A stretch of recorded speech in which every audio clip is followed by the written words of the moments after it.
Hello दोस्तों।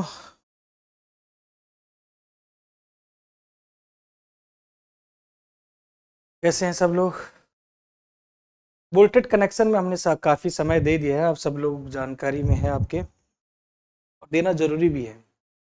अगर आपके दिमाग में कहीं से ऐसी बात आ रही है कि सर वोल्टेज कनेक्शन में बहुत समय दे दिया आपने, ये सरासर गलत बात है। क्योंकि वोल्टेज कनेक्शन में मैंने उतना समय देना ही था दोस्तों। मैंने पहले भी कहा था कि वोल्टेज कनेक्शन में थोड़ा सा समय ज़्यादा लगता है। एग्जाम में इससे क्वेश्चन आ ही रहे हैं, इसलिए हमने इसको फोकस भी ज़्यादा किया है। फोकस तो सभी को करेंगे, सभी टॉपिक को, लेकिन इसमें समय ज़्यादा लगाने का बहुत बड़ा रीज़न ये भी है क्योंकि एक तो पहली बात, इससे क्वेश्चन आ ही रहा है। दूसरी बात, इसमें क्या है कि फॉर्मूले खूब लंबे लंबे हैं। अब तो इस पे न्यूमेरिकल भी करने खूब बढ़िया से हमको करने पड़े थे। जब न्यूमेरिकल करोगे तभी उसका फील भी आता है जो हमने टॉपिक्स पढ़े हैं। इसलिए आप पढ़ते रहो बस, और चीज़ें सब मेरे पर छोड़ दो। खैर दोस्तों, हम पढ़ेंगे आज वोल्टेज कनेक्शन को, लेकिन अभी तक जितनी भी बातें मैंने करी हैं वो सारी की सारी लिमिट स्टेट मेथड से करी हैं।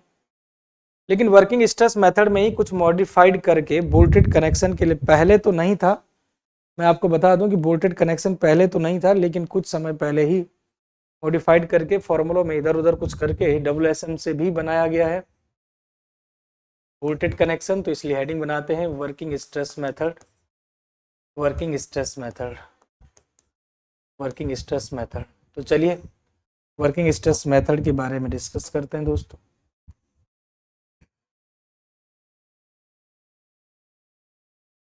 और हम पढ़ तो रहे हैं वोल्टेज कनेक्शन को ही, वर्किंग स्ट्रेस मेथड से हम वोल्टेज कनेक्शन की ही बात कर रहे हैं।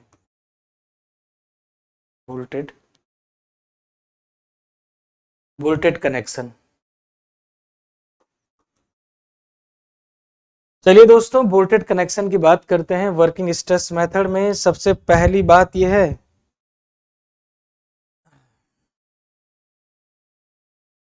कि ये जो प्रोविजन है ना, ये जो वर्किंग स्ट्रेस मेथड का जो मॉडिफाइड करके जो ये नया वर्जन टाइप आप कहें, तो इसमें भी लिमिट स्टेट मेथड की ही जानकारी चाहिए। कहने का मतलब है this process of the this in this process of working stress method, the provision of the limit state design also applied to the design of bolt by the working stress design method except for the actual and permissible stress calculation। कहने का मतलब है बहुत सारी चीजें ऐसी आपको feel होंगी कि आपको लगेगा कि लिमिट स्टेट मेथड ही हम कर रहे हैं, लेकिन दो चीजों पर फर्क रखेगा, दो चीजों पर फर्क रहता है, एक तो एक्चुअल और एक आपका परमिसिबल स्ट्रेस में। ध्यान रखिएगा, जरूरत तो पड़ेगी लिमिट स्टेट मेथड की भी, काफी सारी चीजें जो हमने पढ़ी उनकी भी जरूरत पड़ेगी। तो चलिए सबसे पहले दोस्तों, शियर स्ट्रेस इन बोल्ट के लिए फॉर्मूला हमारा रहता है इसमें, शियर स्ट्रेस इन बोल्ट। जो जो नोटेशन यहाँ पर आप देखोगे, इसको एक नजर मार के जरूर जाना एग्जाम में। वैसे मैं आपको एक बात बता दूं कि जो वोल्टेज कनेक्शन है वो आपका सबसे ज्यादा सर्वोच्च, मतलब जो इंपॉर्टेंट है, महत्वपूर्ण है, वो लिमिट स्टेट मेथड है। ध्यान रखना इस बात को। लेकिन अगर कभी कभार क्या होता है, इसके छोटे मोटे फॉर्मूले पूछे जाते हैं, खासकर एक लास्ट में एक फॉर्मूला दूंगा, वो तो आता ही आता है। तो अगर आपसे पूछा जाए शियर स्ट्रेस इन बोल्ट, तो इसी को हम हेडिंग बना देते हैं पहले, शियर स्ट्रेस इन बोल्ट, और उसके बाद हम कहानी को बढ़ाएंगे आगे। सबसे पहला टॉपिक होगा shear stress in bolt. Voltage connection में सबसे पहले जो टॉपिक हम स्टार्ट कर रहे हैं, शियर स्ट्रेस इन बोल्ट कर रहे हैं दोस्तों। इसमें सबसे पहले आएगा हमारा actual shearing stress in bolt, जिसको हम FSB से डिनोट करते हैं। FSB का मतलब होता है actual shear stress in bolt. तो चलिए लिख देते हैं, सबसे पहले यहीं से मैं स्टार्ट करूंगा, actual shear stress in bolt. और दोस्तों ये जो एक्चुअल शियर स्ट्रेस जो हम नोटेशन देंगे इसको, वो देंगे FSB। अगर आपसे पूछा जाए FSB क्या है, तो दोस्तों FSB हम कहेंगे actual shear stress in bolt in the bolted connection in the working stress method. ये नोटेशन यहीं के लिए यूज होगा, जो कि VSB अपॉन ASB से कैलकुलेट होगा। कहने का मतलब FSB इज इक्वल टू, कहने का मतलब FSB is equal to VSB upon ASB। सवाल ये है कि सर क्या वीएसबी है और क्या एएसबी है, काहे टेंशन लेते हो, हम बताएंगे आपको। दोस्तों पहला सबसे इंपॉर्टेंट फॉर्मूला इसका, टेंशन नहीं ले, सब कुछ बताएंगे आपको, एक एक चीज को समझाएंगे। FSB is equal to VSB upon ASB, जहां पर दोस्तों एक तो एक्चुअल शियर स्ट्रेस है बोल्ट में और दूसरा अलाउबल बियरिंग स्ट्रेस होगा बोल्ट में। दो चीजें हम पढ़ेंगे, एक तो पढ़ेंगे actual shear stress in bolt जो कि कुछ इस तरीके से निकाला जाएगा, लेकिन लेकिन लेकिन दोस्तों अलाउबल शियर स्ट्रेस कैसे निकालोगे, कहने का मतलब permissible shear stress last limit, मतलब एक्चुअल तो आप ऐसे निकालोगे, लेकिन आपको पता है ना कि वर्किंग स्ट्रेस मेथड में कुछ हम मल्टीप्लाई करते, कुछ याद आ रहा है स्टील स्ट्रक्चर में शुरुआत में जब मैंने आपको कहा था वर्किंग स्ट्रेस मेथड डिजाइन की कहानी कही थी, हमने कहा था कि स्टील में इतनी आती यील्ड स्ट्रेंथ, और अगर कभी आपको एक्चुअल ऐसा ऐसा याद होगा आपको permissible maximum permissible actual tensile stress, तो उसको हम कहते थे 0.6 times of FI. Maximum permissible actual compressive stress 0.6 times of FI. तो यही चीज यहां पर भी करते हैं, एक्चुअल तो अपनी जगह है, ठीक है, वीएसबी अपॉन एएसबी, लेकिन जब आप परमिसिबल निकालते हैं, परमिसिबल को ही दूसरा नाम कहते हैं अलाउएबल, ध्यान रखिएगा, परमिसिबल को ही कहते हैं अलाउएबल। कहने का मतलब है दोस्तों अलाउएबल शियर स्ट्रेस निकालने के लिए अलाउएबल को हम परमिसिबल भी कहते हैं, allowable shear stress in bolt. और दोस्तों कुछ भी नहीं करना है अलाउएबल परमिसिबल स्ट्रेस के लिए, बस 0.6 का मल्टीप्लाई करके VNSB अपॉन ASB करना है। कहने का मतलब है आपका 0.6 का मल्टीप्लाई होके VNSB अपॉन ASB कर देना है। अब आप सोच रहे होंगे कि ये क्या कर दिया सर, कुछ नहीं किया, देखो मैं बताता हूँ आपको। अब यहाँ पर कुछ नोटेशन जो आप लिखेंगे उनके बारे में बात करते हैं। जो VSB है उधर, जो VSB की बात करेंगे वो है दोस्तों शियर फोर्स। ये क्या है, VSB जो है ना, ये शियर फोर्स है बोल्ट में, शियर फोर्स इन बोल्ट। और ध्यान रखिएगा ये जो फोर्स है ये सर्विस लोड होता है, वर्किंग लोड होता है, ये ध्यान रखिएगा दोस्तों। ये जो शियर फोर्स होता है ना, ये वर्किंग लोड होता है, इसमें आपने अभी फैक्टर्ड नहीं किया है। पिछली क्लास में मैंने एक फॉर्मूला आपको दिया था और उसमें मैंने आपको थोड़ा सा डिस्कस भी किया था, factored shear force, factored tensile force, याद आ रहा है। तो फैक्टर्ड जो होता है वो वर्किंग लोड के साथ, अगर वर्किंग लोड इतना है उसके साथ जब मल्टीप्लाई करते हैं 1.5 का, वही बन जाता है अल्टीमेट लोड या फैक्टर्ड लोड। तो जब हम WSM का मेथड यूज करते हैं तो वहां पर हम फैक्टर्ड लोड न बल्कि वर्किंग लोड यूज करते हैं। और इसी वर्किंग लोड को दोस्तों, इसी वर्किंग लोड को ध्यान रखिएगा, लिख देना वहां पर, इसी वर्किंग लोड को हम सर्विस लोड भी कहते हैं, इसी वर्किंग लोड को हम क्या कहते हैं, सर्विस लोड भी कहते हैं। ओके चलिए दोस्तों, यहां पर हमने देखा 0.6 VNSB अपॉन ASB करके हमने फॉर्मूला लगाया। ध्यान रखिएगा ये जो allowable shear stress in bolt है इसको VASB से डिनोट करते हैं। कहने का मतलब है ये जो आपने लिखा ना, ये जो आपने लिखा ना, ये तुम्हारा VASB से डिनोट होता है।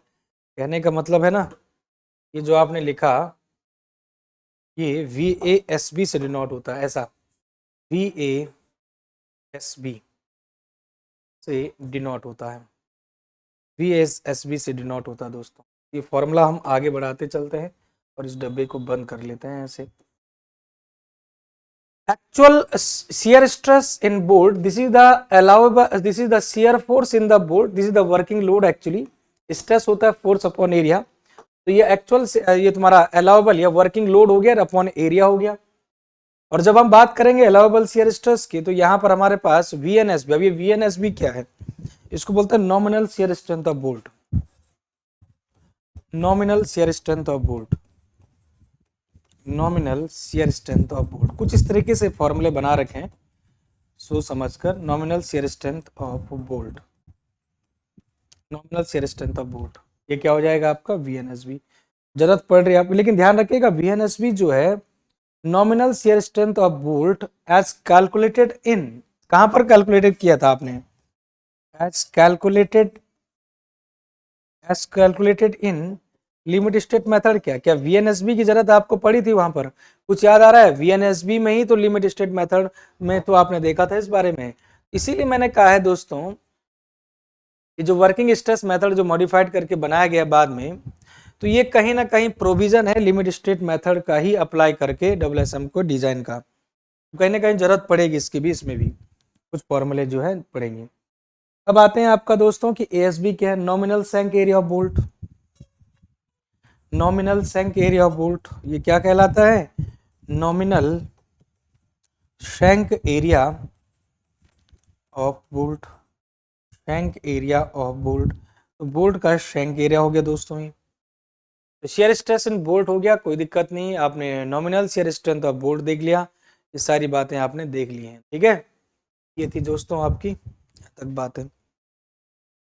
नेक्स्ट अब बात करते हैं कि एक और इंपॉर्टेंट फॉर्मूला अब आपका, ये तो चलो ठीक है। सबसे पहले हमने शेयर स्ट्रेस इन बोल्ट देखा, जिसमें VSB shear force in bolt upon nominal shear area, force upon area कर दिया। अगर अलाउबल शेयर स्ट्रेस चाहिए, परमिसिबल शेयर स्ट्रेस चाहिए, तो वो स्ट्रेंथ पर नॉमिनल शेयर स्ट्रेंथ हमारी क्या आई थी बोर्ड की, जो कि कैलकुलेट हुआ अर्थात लिमिट स्टेट मेथड में जब आपने देखा था।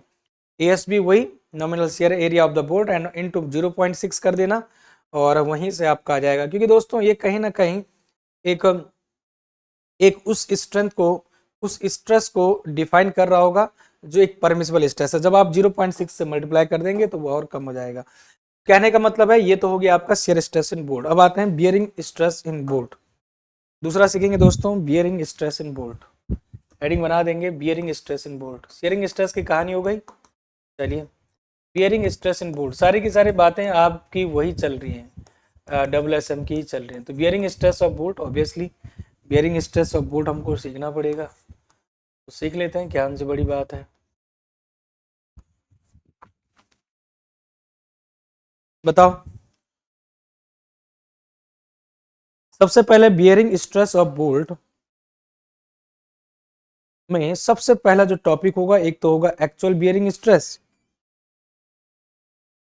जिस प्रकार से आपने देखा actual shear stress in bolt FSB, उसी तरीके से actual bearing stress in bolt देखेंगे सबसे पहले, और उसके बाद एक्चुअल के बाद allowable bearing stress in bolt देखेंगे। तो चलिए सबसे पहले हम लिखते हैं actual bearing stress in bolt.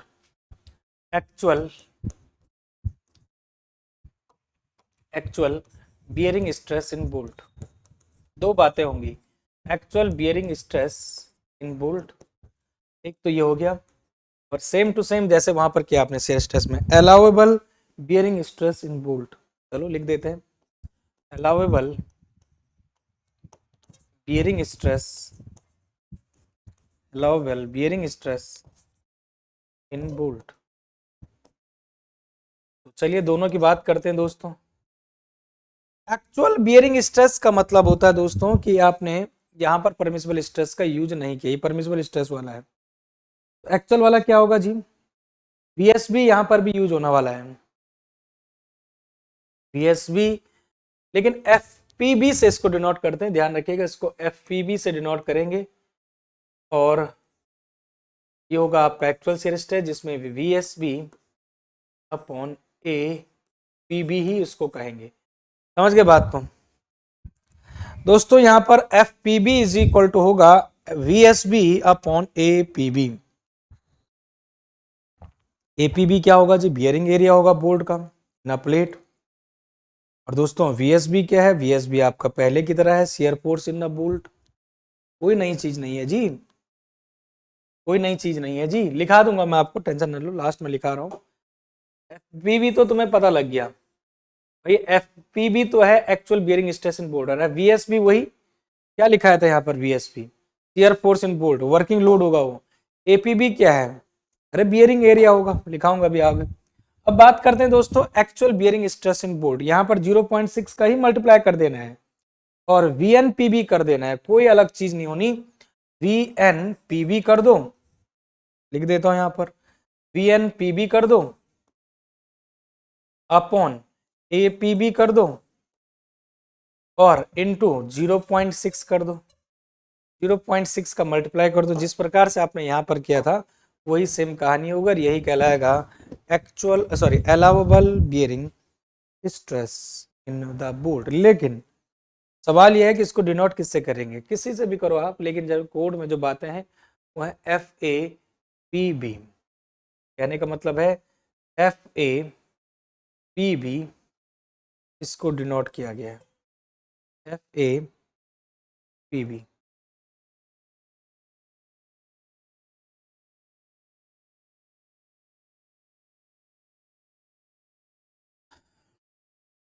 Zero 0.6 VNPB upon APB।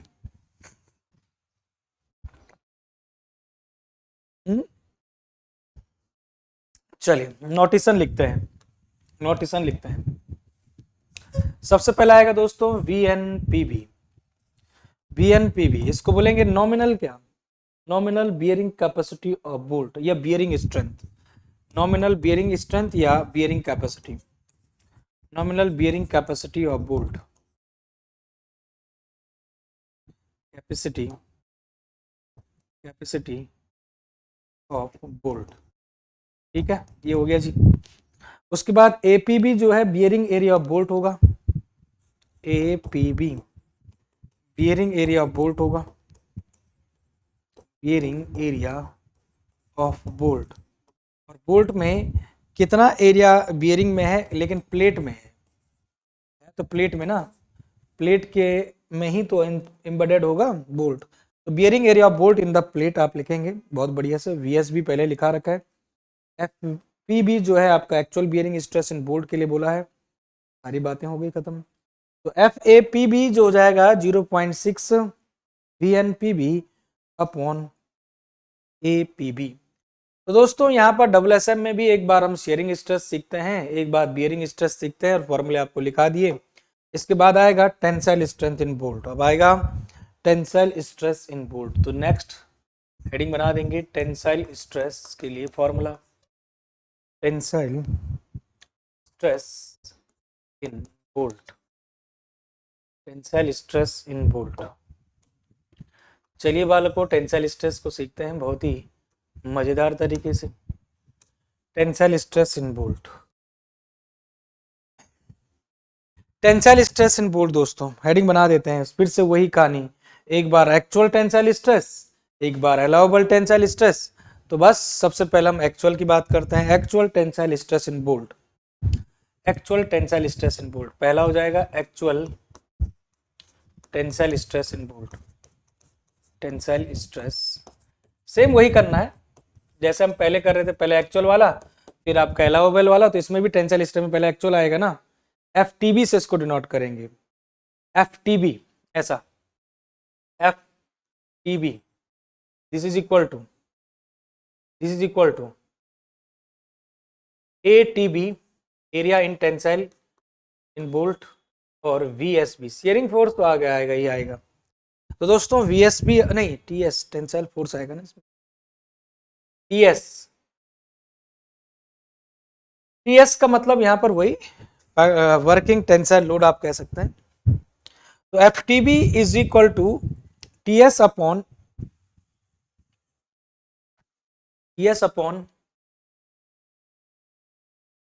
ATB कह सकते हैं, या एक काम करो आप, क्योंकि सैंक एरिया ही रहता है आपका टेंशन में, तो सीधे सीधे ASB कहो, क्योंकि ज़्यादा नोटेशन ना हो, आप कंफ्यूज आएंगे कि इतने सारे नोटेशन कैसे याद रखें, तो कम से कम करवाने की।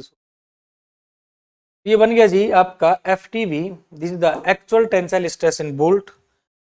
FTB is equal to TS upon ASB, जहां पर दोस्तों, जहां पर ना ये जो TS है ना वो टेंसाइल फोर्स है, ये जो TS है ना वो टेंसाइल फोर्स है। चलो मैं लिखा दूंगा लास्ट में, एक बार पहले हम लिख देते हैं अब अलाउबल को, allowable tensile stress in bolt, allowable tensile stress in bolt, allowable tensile stress in bolt. बात करते हैं FATB, क्या FA तो एक्चुअल अलाउबल के लिए लगी रहा है ना हर जगह से ही, FATB आ जाएगा ये। अगेन TS की जगह टी एस था वहां पर, अब आपका कुछ और होगा, हो जाएगा आपका, पहले तो टी एस था क्योंकि ये तुम्हारा फैक्टर सॉरी वर्किंग लोड था, अब आपका नॉमिनल लोड हो जाएगा, वो नॉमिनल स्ट्रेंथ हो जाएगी, टेंसाइल कैपेसिटी, टीएनबी, उसको बोला जाएगा टीएनबी। और टीएनबी के अपॉन में आप करना है एएसबी, लेकिन ध्यान रखिएगा 0.6 तो आप करते ही आ रहे हैं, करना ही पड़ेगा। तो टीएनबी अपॉन दोस्तों एएसबी, तो ये बन गया हमारा अलाउबल का भी फॉर्मूला, ये बन गया आपका अलाउबल के लिए भी फॉर्मूला। कहने का मतलब है F A T B is equal to T N B upon A S B. अब आते हैं सारे के सारे नोटेशन लिखते हैं। सबसे पहला कंफ्यूजन कि सर ये टी एस क्या है, तो टी एस के लिए लिखता हूं पहले मैं, टी एस क्या है। टी एस वैसे पता लग गया आपको, ये टेंसाइल लोड है जी। टी एस क्या है, टेंसाइल फोर्स है, ठीक है ना। तो टेंसाइल फोर्स कौन सा है, ये टेंसाइल फोर्स है, लेकिन ध्यान रखिएगा वोल्ट में तो होगा ही, खैर टेंसाइल फोर्स इन वोल्ट, और ये वर्किंग लोड होगा, वही बिना फैक्टोर्ड करिए हुए वर्किंग लोड को ही दोस्तों हम सर्विस लोड भी कहते हैं। टीएनबी, टीएनबी, अब आप सोच रहे होंगे कि टीएनबी कहां से मिलेगा हमको, आपको वो नेट टेंसाइल स्ट्रेंथ निकालना मैंने क्या कैलकुलेट करवाना सिखाया था क्या आपको याद है कि मैंने आपको टीएनबी निकालना सिखा रखा है क्या, जहां पर हमने पार्सल सेफ्टी फैक्टर नहीं लिया था। भाई आप याद क्यों नहीं करते उन चीजों को, हम हर जगह पर, जब मैं आपको वीडीबी की बात कर रहा था तो ये हो रहा था VN S B upon factor of safety क्या, और जैसे अगर मैं सीयर की बात कर रहा था दोस्तों, अगर मैं वी डी एस बी की बात कर रहा था, design shear strength of bolt, तो वी एन एस बी हो रहा था और गामा आ रहा था। गामा जो हम फैक्टर ऑफ सेफ्टी ले रहे थे 1.25 ले रहे थे, और ये जो V N B S B था यही तो था वो F you B upon √3,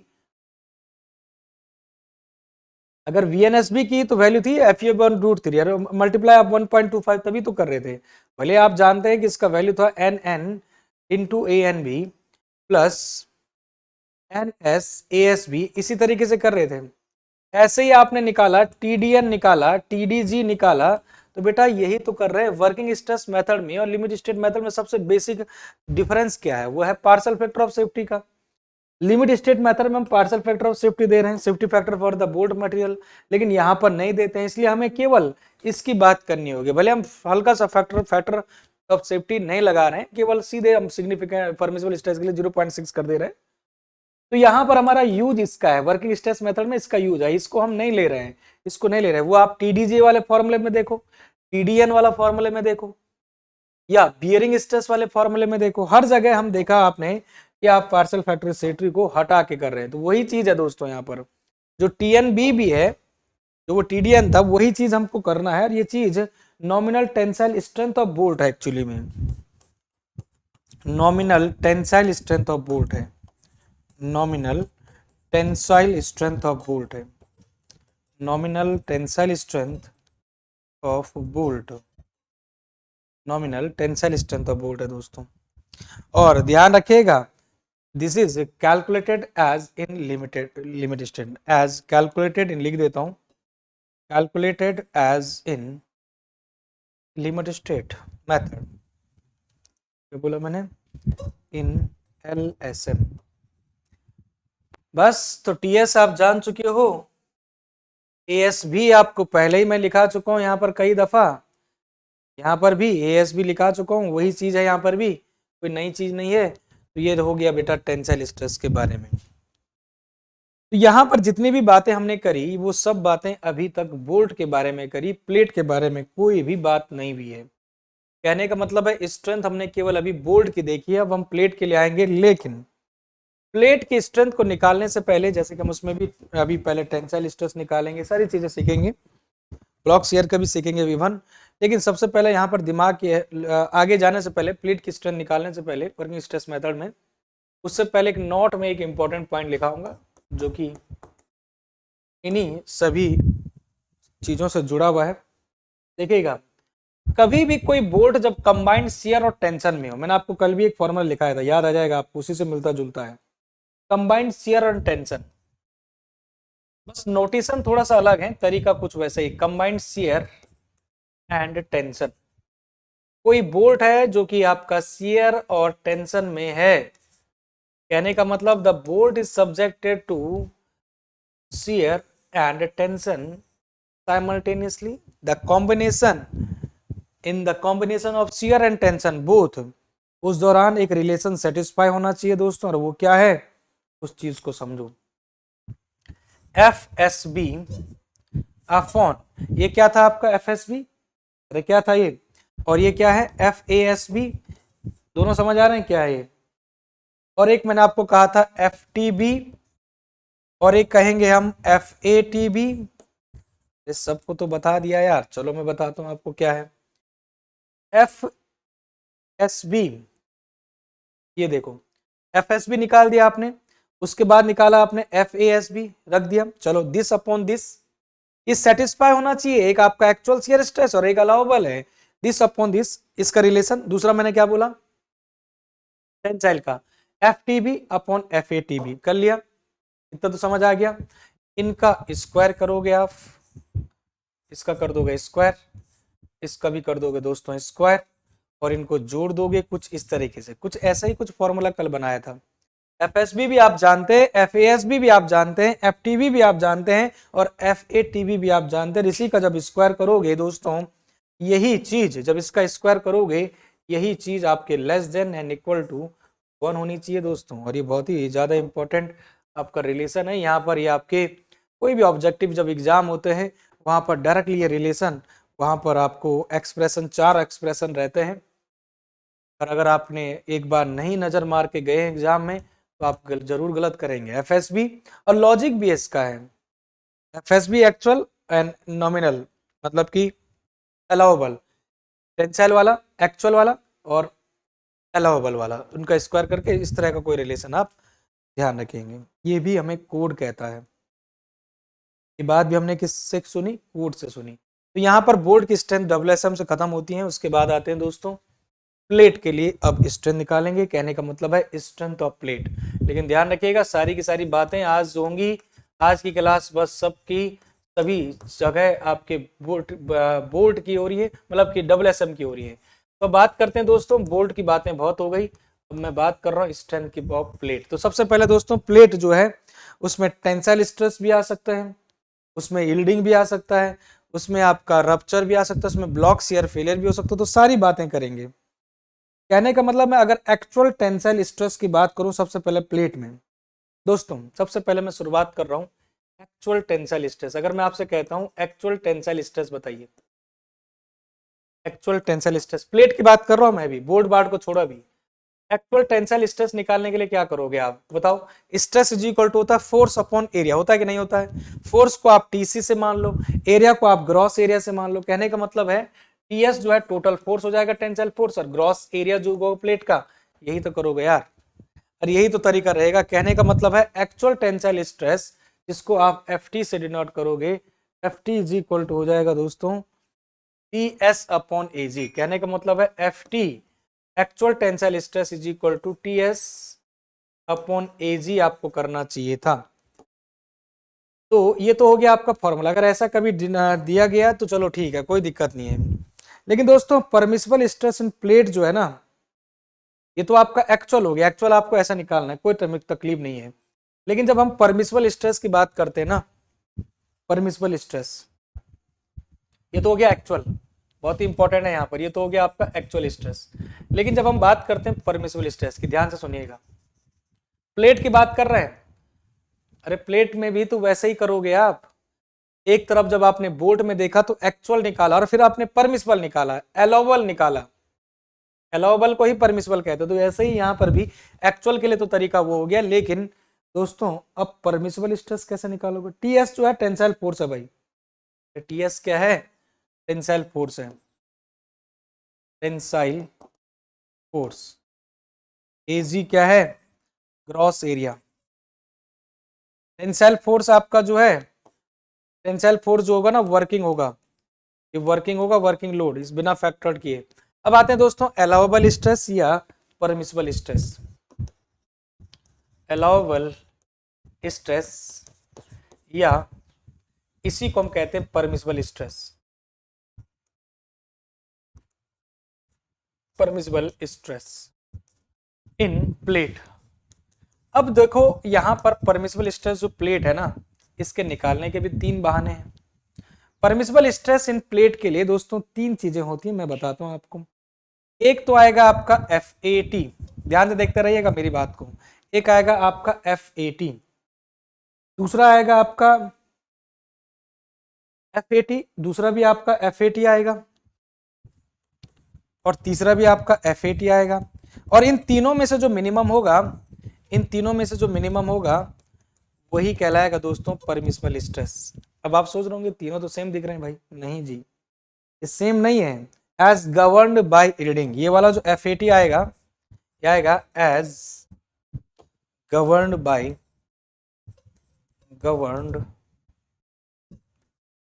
reading. Reading के कारण तीन कहानियां तो याद आ रही होंगी ना, एज गवर्नड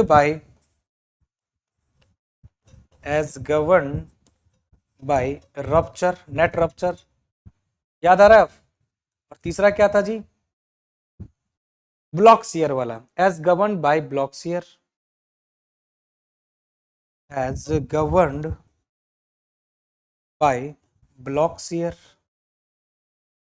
कहने का मतलब है दोस्तों कि यहां पर अलाउबल या परमिसिबल स्ट्रेस जब हम प्लेट का देखेंगे तो FAT एज गवर्न बाय, निकालना सिखाऊंगा आपको, टेंशन न ले, मिनिमम उसमें से करना है FAT। दैट मीन्स कहने का मतलब मेरा यह है, अलाउबल स्ट्रेस और permissible stress in plate is the smaller of three condition as governed by is yielding, as governed by rupture and as governed by the block shear। तो वहां से इन तीनों में जो मिनिमम होगा वही अलाउबल कहलाएगा दोस्तों। लेकिन अब यहां पर पहली कंडीशन ये वाली, इसको निकालना है, इसको मैं पहली कंडीशन कह दूं, दूसरी कंडीशन ये है, इसको निकालना है, और तीसरी कंडीशन ये निकालनी है। ठीक है, निकालें हम, क्योंकि ये इसका तो मामला साफ हो गया, एक्चुअल टेंसाइल स्ट्रेस तो साफ हो गया, ये तीन पर कहानी फंस रही है। चलिए निकालते पहली कहानी। As governed by reading, as governed by reading, as governed by reading. और दोस्तों गवर्नड बाय रीडिंग हो रहा है, रीडिंग में तो आप जानते ही है कि भैया ग्रॉस एरिया ही तो हम लेते हैं, कोई दिक्कत नहीं। FAT इज इक्वल टू, बहुत ही साधारण से आपको करना है, कुछ भी नहीं करना, 0.6 टाइम्स ऑफ FY करना है दोस्तों, एक्चुअल टेंसाइल स्ट्रेस। अगर आपको याद हो थोड़ा सा ये बात, हम permissible stress in the structural steel as per IS code 800 शुरुआत में ही हम बता चुके हैं, जब आपने पहले कुछ क्लासें करी थी। चलिए बहुत बढ़िया। सेकंड कंडीशन दोस्तों, second condition, as governed by net rupture या rupture, as governed bye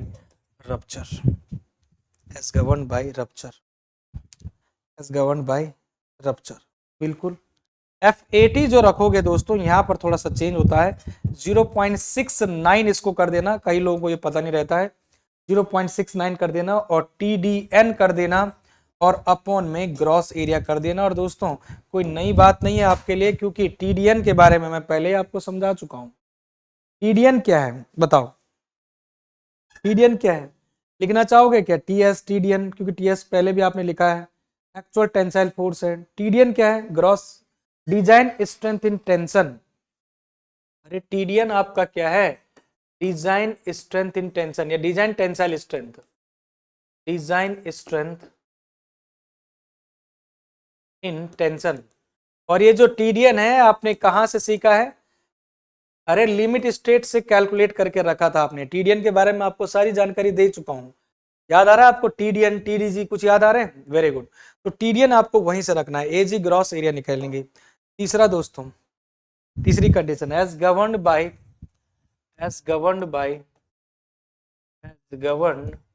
bye block shear.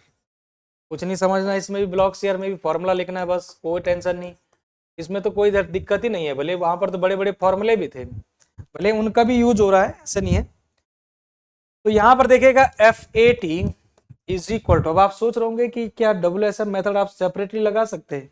भूल के भी नहीं लगा सकते, भूल के भी नहीं लगा सकते आप WSM के फॉर्मूले सेपरेटली, क्योंकि इस WSM को निकालने के लिए 100% दोस्तों आपको जरूरत पड़ेगी लिमिट स्टेट मेथड की। अगर आपको याद हो इस TDB के बारे में तो आपको याद होगा डिजाइन ब्लॉक शियर स्ट्रेंथ था क्या ये जो TDB है इसको हल्के में ले रहे हो क्या? डिजाइन ब्लॉक शियर स्ट्रेंथ था ये, डिजाइन ब्लॉक शियर स्ट्रेंथ था क्या ये?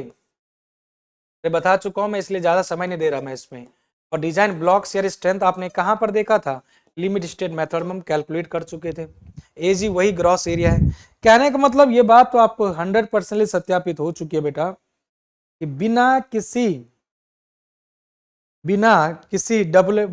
LSM के मेथड्स को सीखे हुए आप इसको तो यूज ही नहीं कर सकते। कहने का मतलब है वर्किंग स्ट्रेस मेथड को आप भूल से भी यूज नहीं कर सकते जब तक आपको लिमिट स्टेट मेथड की जानकारी नहीं है। भाई ये बात तो आपको क्लियर हो ही चुकी है जहां तक मुझे लगता है। कहने का मतलब है आप हर एक पल पे जब आपने स्टार्ट किया शेयरिंग स्ट्रेस से ही, जब आपने स्टार्ट किया वहीं से आपको पता लग जाना चाहिए था कि VSB कहां से सीखा?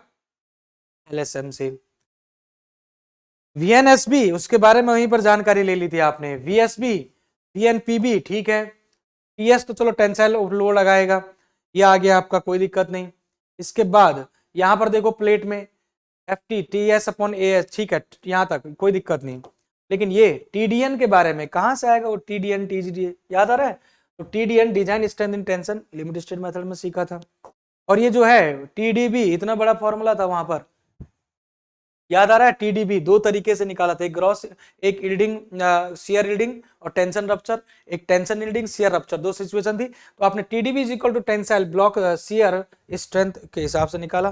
कहने का मतलब है दोस्तों ये फॉर्मूले दिखाने से या फॉर्मूले मेरे को सिखाने से बिल्कुल भी आपको इस तरह से डराने का बिल्कुल भी मेरा औचित्य नहीं है कि ये सर अगर इस मेथड को लगाएंगे तो हम क्या फंसते नहीं रहेंगे क्या क्वेश्चन में? नहीं दी। होता क्या है मैं आपको बता दूं, जब आप लोग मेंस देने जाते हैं जैसे कि SSC के या किसी स्टेट गवर्नमेंट का एग्जाम का मेंस देने जाते हैं या इंजीनियरिंग सर्विस का मेंस सब्जेक्टिव एग्जाम देने जाते हैं, उस दौरान क्या होता है कि एक क्वेश्चन दे देगा। एक क्वेश्चन कैसे? जैसा आपको कल याद होगा, पिछली क्लास का याद करो, मैंने एक न्यूमेरिकल आपको कराया था, उसमें आपने TDG निकालना सीखा, TDN निकालना सीखा, और हो सकता है कि वहां पर ब्लॉक शेयर की बात ना करे, और जब ब्लॉक शेयर की बात ना किए हो तो आपको इसकी भी जरूरत नहीं है। फिर आप क्या करोगे? कोरिलेट जो करोगे यहां पर केवल इससे और इससे करोगे। लेकिन हो सकता है फिर आपका जो है अलाउबल स्ट्रेस इन दोनों से कोरिलेट होता है, ध्यान रखिएगा इस बात को। लेकिन हो सकता है ब्लॉक शेयर का भी दे दिया हो तो आप इन तीनों से कोरिलेट करोगे, है ना, कर सकते हो। अब मैं आपसे कह रहा था कि एग्जाम में क्वेश्चन कैसा आता है? एग्जाम में आता है कि दिस इज पूरा डेटा दे देगा, जैसा कि मैंने पिछले न्यूमेरिकल कराया आपको, पूरा डेटा दे देगा, बोलेगा कि इस क्वेश्चन को आप LSM से भी डिजाइन करो तब तो कोई दिक्कत नहीं है, LSM से डिजाइन करो तब कोई दिक्कत नहीं है, क्योंकि हमारी कैलकुलेशन कम हो जाएगी फिर। लेकिन अगर आपसे बोला जाए कि LSM के साथ साथ WSM से भी डिजाइन करो, it also design by WSM, तब थोड़ा सा लंबी जाती है प्रोसेस। और लंबी इसलिए भी जाती है क्योंकि दोस्तों एग्जामिनर चाहता है कि आप मेहनत करके आए। क्योंकि भाई ये जब हम बात करें, आपको सीरियसली बताऊं, ये क्वेश्चन मेरे ख्याल से 35 से 40 नंबर या 25 से तो ऊपर ही रहता है, 30 नंबर लगभग रहता हो। जब हम किसी भी मेंस एग्जाम की बात करते हैं, अगर SSC में आता है तो ठीक है, या आप किसी स्टेट गवर्नमेंट के मेंस में आता है, या आप इंजीनियरिंग सर्विस के मेंस में आता है। लेकिन आप सोच रहे होंगे कि सर मेंस का क्यों बता रहे हैं आप यहाँ पर? क्योंकि दोस्तों ये ना केवल मेंस के लिए इंपॉर्टेंट है, मेंस के लिए तो चलो आपको इंप्लीमेंट करना है, इनका फॉर्मूला को पूरा का पूरा इंप्लीमेंट करना है, निकालना है आंसर। लेकिन यहाँ पर ये जो फॉर्मूला है ना, ऑब्जेक्टिव एग्जामों के लिए, जो ऑब्जेक्टिव एग्जाम्स होते हैं उनके लिए ये इंपॉर्टेंट है। जैसे कि ये फॉर्मूला हो गया कि आप परमिसिबल स्ट्रेस कैसे निकालते थे, यहाँ पर ये फॉर्मूला हो गया दोस्तों, ये वाला छोटे मोटे आपके, ये वाला खासकर बहुत इंपॉर्टेंट है कंबाइंड शेयर एंड टेंशन में। जब आप WSM का बोर्ड का डिजाइन करते हैं तो ये हो गया। पिछली क्लास में मैंने आपको ये ऐसे ही कुछ मिलता जुलता आपको बताया था, लिमिट स्टेट जब हम पढ़ रहे थे, तो वो भी बहुत इंपॉर्टेंट है भाई। समझ आया जी? समझ आया? ठीक है, ये कुछ बातें हैं दोस्तों बहुत ज्यादा जरूरी थी आपको बतानी। इसके बाद अनविन्स फार्मूला जो है, अनविन्स फार्मूला जो कि बोल्ट के डायमीटर के लिए लगता है, वो मैंने पिछले क्लास में भी आपको बताया था वैसे, लेकिन आपको घबराने की जरूरत नहीं है, मैंने पहले भी क्वेश्चन में भी करवाया हो।